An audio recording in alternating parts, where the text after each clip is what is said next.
প্রিয় প্রবাসী ভাইরা, আজকে আপনাদেরকে জানাবো একটি মহা আপডেট। যারা প্রবাসে যাবেন কিংবা গিয়েছেন তাদের অবশ্যই সচেতন থাকতে হবে। ফেসবুক ও ইউটিউব বিষয় নামে প্রতারণা চলছে। প্রতারণা যারা সংশ্লিষ্ট রয়েছে তাদের মধ্যে রয়েছে সাইদ খান, জাহাঙ্গীর আলম, সুজন সাজ্জাল। এ বিষয়ে risingBD.com-এর একটি গুরুত্বপূর্ণ পোস্ট করা হয়েছে। আমি আপনাদের সামনে সেই পোস্টটি তুলে ধরছি হুবহু। কাতার, ওমান, বাহরাইন, সৌদি আরব, সংযুক্ত আরব আমিরাত ও কুয়েতের বিভিন্ন পেশার ভিসা পাওয়া যাচ্ছে বলে একটি সংঘবদ্ধ চক্র সামাজিক যোগাযোগ মাধ্যম ফেসবুক, ইউটিউব সহ বিভিন্ন মাধ্যমে প্রচার চালাচ্ছে। এই চক্রটি ভিসা পাওয়ার প্রক্রিয়া সহজ ও কম মূল্যে দেখিয়ে সহজ সরল প্রবাসীদের আকৃষ্ট করে প্রতারিত করছে। অনেক প্রবাসী ফেসবুক ও ইউটিউবে নতুন ভিসা সংক্রান্ত বিজ্ঞপ্তি দেখে হোয়াটসঅ্যাপ ও ইমোর মাধ্যমে এসব ভিসা চক্রের সঙ্গে যোগাযোগ করেন। সরাসরি সাক্ষাৎবিহীন কথোপকথন চলতে থাকে উভয়ের। ভিসাদাতা চক্র তাদের কর্মকাণ্ড বিশ্বাসযোগ্য করে তোলার জন্য নিখুঁত কিছু কাজও করে দেখান, যেমন আরবি ভাষায় কফিল বা নিয়োগকারী ব্যক্তির ভয়েস মেসেজ, ভিসাদাতার passport copy, civil ID copy সহ ইত্যাদি নথিপত্র হোয়াটসঅ্যাপ প্রেরণের মাধ্যমে বিশ্বাসযোগ্য বাড়ান। সম্প্রতি অনেক কুয়েত প্রবাসীদের কাছ থেকেই এমন অভিযোগ পাওয়া গেছে। কুয়েত প্রবাসী সুজন সাজ্জাল কুয়েতের জাবরিয়া এলাকায় একটি রেস্তোরাঁয় কাজ করেন। তিনি জানান, কুয়েত টু বাংলাদেশ নামে ফেসবুকের একটি গ্রুপে বিজ্ঞপ্তি দেখেন কুয়েত প্রবাসী বাংলাদেশ জাহাঙ্গীর নামের এক ব্যক্তির।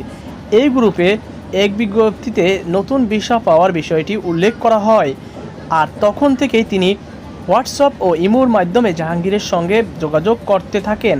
জাহাঙ্গীর নতুন ভিসা পেতে প্রক্রিয়া শুরু করার কথা বলে সাজ্জালের কাছ থেকে পাসপোর্ট এর ফটোকপি চেয়ে নেন, আর সাজ্জাল যাকে কুয়েত নিয়ে আসতে চান ওই ব্যক্তির পাসপোর্ট এর কপি পাঠিয়ে দেন জাহাঙ্গীরের হোয়াটসঅ্যাপে। কিছুদিন অপেক্ষার পর জাহাঙ্গীর নতুন একটি ভিসার ছবি পাঠিয়ে সাজ্জালের কাছে 1000 কুয়েত দিনার দাবি করেন। জাহাঙ্গীরের কথা অনুযায়ী সাজ্জাল বাংলাদেশের কয়েকটি বিকাশ নম্বরে 1000 কুয়েতি দিনার সমপরিমাণ বাংলাদেশি টাকা পাঠান। সাজ্জাল জানান, তিনি স্থানীয় কুয়েত প্রবাসী সাপোর্ট টিম এর অ্যাডমিন এর সহযোগিতায় নিয়ে ভিসা যাচাই করে দেখেন ওই ভিসাটি জাল।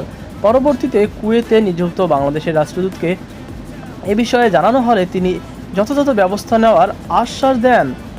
সাইদ খান নামে আরেকজন প্রবাসী বাংলাদেশি জানান, জাহাঙ্গীর ভিসা দেওয়ার কথা বলে তার কাছ থেকে 1000 কুয়েতি দিনার নিয়েছে।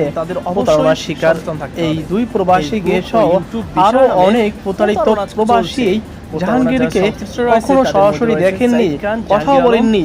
বিশেষ সংক্রান্ত ব্যাপারে শুধুমাত্র হোয়াটসঅ্যাপ ও ইমোর মাধ্যমে প্রতারণার ফাঁদে পা দেন। প্রবাসী সংবাদকর্মী মহসিন পারভেজ প্রতারণার শিকার হওয়া প্রবাসীদের সঙ্গে কথা বলে তাদের কাছ থেকে জাহাঙ্গীরের দেওয়া নিজ পাসপোর্ট ও সিভিল আইডি কপি নেন এবং খোঁজাখুঁজি করতে থাকেন। জাহাঙ্গীর নামে লোকটির সন্ধান পান।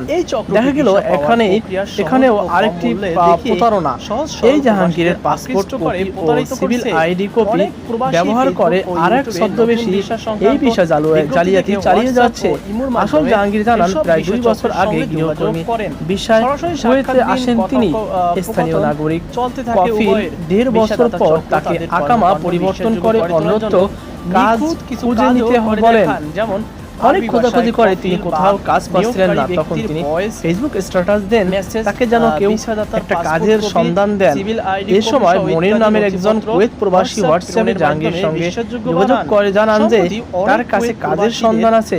জাহাঙ্গীর অনেক আনন্দিত হয়ে ওই মনিরকে বলেন, আকামা পরিবর্তন করতে হলে তাকে কি করতে হবে। মনির জানিয়ে দেন অবশ্যই তাকে বৈধ পাসপোর্ট ও সিভিল আইডির কপি হোয়াটসঅ্যাপে পাঠাতে হবে। জাহাঙ্গীর তাই করেন, পাসপোর্ট ও সিভিল আইডির কপি পাঠিয়ে দেন। তারপর জাহাঙ্গীর আলম কথিত মনিরকে অনেকবার ফোন দেন, আকামা পরিবর্তন বা কাজ সম্পর্কে জানতে চান, কিন্তু মনির কোনো উত্তর দেননি। এদিকে এক সময় এই মনির ছদ্মবেশে জাহাঙ্গীর হয়ে অনলাইনে ভিত্তিক ভিসা প্রতারণা শুরু করেন।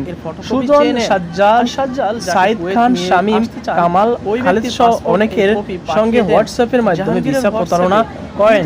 কুয়েতে নিযুক্ত বাংলাদেশের রাষ্ট্রদূত major general Mohammad Ashikuzzaman, NDC, AFWPSCG এ প্রসঙ্গে বলেন, আমরা জানতে পেরেছি ফেসবুকে বিজ্ঞাপন আকারে প্রচারের মাধ্যমে অনেকে বলছে যে তাদের সঙ্গে যোগাযোগ করার জন্য ওরা ভিসা দেবে। এটা অত্যন্ত উদ্বেগের বিষয় বলে মন্তব্য করেন রাষ্ট্রদূত। তিনি বলেন, আমি কুয়েত প্রবাসীদের অনুরোধ করব, আপনারা এরকম প্রচারণা ও জানানো হলে তিনি প্ররোচনায় পরে প্রতারিত হবেন না। রাষ্ট্রদূত বলেন, যদি কেউ কখনো ভিসা পাইয়ে দেওয়ার কথা বলে তাহলে আপনারা দূতাবাসে এসে যোগাযোগ করুন, তবে আমরা তার সত্যতা যাচাই করে পরামর্শ দিতে পারবো। ফেসবুকে ভিসা দেওয়ার বিজ্ঞাপন দেখে কেউ যেন অর্থ লেনদেন না করে।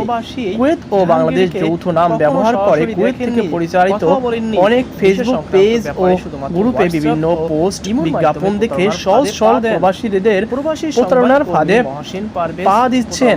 তো প্রিয় দর্শক, আপনারা অবশ্যই সতর্ক থাকবেন এমন ভিসার নামে প্রতারিত ব্যক্তিদের কাছ থেকে। সকল বাধা থাকুন আর সাথেই থাকুন জাহাঙ্গীর নামে প্রবাসী কল্যাণ সমিতি। আজকে পর্যন্ত আল্লাহ হাফেজ। এখানেও আরেকটি